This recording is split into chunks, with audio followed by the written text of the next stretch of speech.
Hello, so I'm Lizzie, I'm Gretchen. and we're going to be talking about Dr. Nooks' book, Building Students' Historical Literacies. So some of you may have already read this book if you took Dr. Nooks' class, or maybe you're going to take his class, in which case, great preview. It's a great class.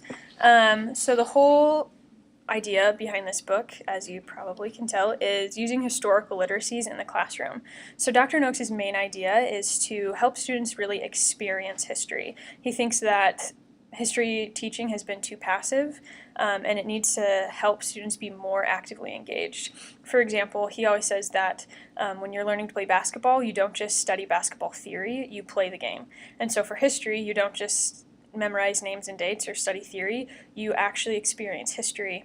And you do that through examining evidence and historical artifacts. And that really helps students be engaged and become what he calls historians and experience history on a deeper level. This is something that we saw a connection with civic engagement, like we've talked about a lot in class, because his main ideas are helping students analyze, interpret, and think critically about the evidences that they're seeing. And that really lends itself to the ideas of civic engagement because it helps students do that in their own life with any evidences that they see so that they can be prepared to know how to make correct decisions based on evidence and how to analyze those evidences correctly. So if you're looking for a book that shows you lesson plan examples and how to help students through that process of analyzing evidence, then it's a really good book. I would definitely say it's not the only authority, and he definitely kind of comes off as authoritative without really supporting where he's getting that from. So that's kind of one weakness of the book. But it does contribute to our understanding of how to teach skills and not just the content. Absolutely. So overall, really great. So the ideas and methods in this book also lend itself to the idea of zone of proximal development. That's like huge in this book, is scaffolding, and is helping students understand how to use documents in the right way, because they're not just going to know how to use primary sources right away. It's really difficult to successfully use primary source documents, especially in a junior high or high school setting, where most of their learning has come from a textbook. And Dr. Noakes specifically says that textbooks aren't the greatest source because they're secondary or more likely tertiary sources. So helping students experience primary source documents is really the best thing to do, but to do it in stages. So maybe to start with things like pictures or films that they understand, or music as primary sources, and then build them up to things like full documents or journal entries or things like that. Always adding more and more expectations of analyzing and interpreting, but at the beginning just starting with really simple questions of just like, what does this look like? Yeah, observations, exactly. And then going into things like analyzing and interpreting. But ZPD is a huge part of this, and it's the only way to be successful in helping students become historically literate. So 2 examples of how to scaffold the learning of sources is starting off with a really easy source. So a lesson plan that they had was a few primary documents about the Huns, talking about their kind of warfare that they did. And so the students would read these, and the teacher would kind of ask them, okay, who's the author of this? What's it saying? And so how can you summarize like their type of warfare? And then they compared it to the textbook, and they noticed like, oh, our account is different because we focus on different things, but that doesn't mean it's less valid as an observation and an inference. Yeah. And then they build up to being able to read a census, which I feel like is more difficult. And then he gets them to research and think about a hypothesis about the trends of immigration. And so I feel like that's like a higher skill, and so he always has questions, and he always models it for them.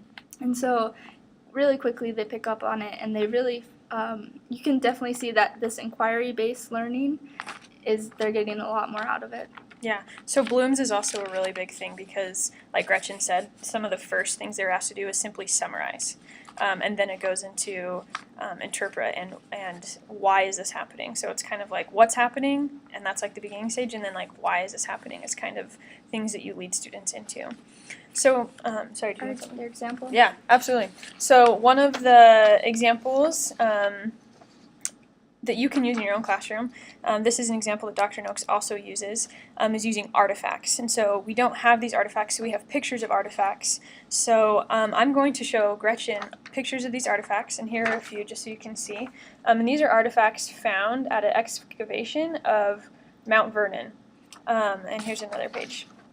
And what I'm going to ask Gretchen to do is to simply look at these, to decide what she thinks they are, and then to decide, do you think this artifact was found in George Washington's home? So was it like one of his possessions, or do you think it was found closer to the slaves' quarters? Do you think it belonged to slaves, and just why she thinks that? So I'm going to show her these pictures with no other explanation than decide if it's George Washington's or a slave, and see kind of what she comes up with. So I'm going to give her just a few minutes to look at, or like 30 seconds to look at these, and she can give it a little bit of an explanation of what she thinks they are. Okay, so this looks like a belt buckle, and I don't know, it kind of looks fancy, so I'm going to say George Washington. There's a beaded necklace. It kind of reminds me of like Native Americans, and maybe that was like a slave thing too. It's not super expensive looking, I don't know. There's a pot. It's clay pot, so maybe poor, like a poor slave or something. That one specifically. Okay. And the bottom, there's a bunch of glass, and it looks like alcohol bottle. So I'm gonna say the glass looks really nice, like that blue one. So I'm not sure about those bottom tool things. Those look kind of crude, but I'd say the glass is probably like from a wealthier family. And alcohol, I don't know if they gave slaves alcohol, but I'm gonna assume not. I don't know, maybe. Cool. Awesome. So just to explain what you just saw, is that Gretchen was using artifacts to interpret the past. So she was saying, for example, this looks like a clay pot. Clay doesn't seem like something that's super nice, and so it's probably something about slaves. So she's making inferences about the past based on artifacts. And so that's really important. That's a really important step in building their literacies is what does it look like, what do you think it means, and being able to provide an explanation based on what they see.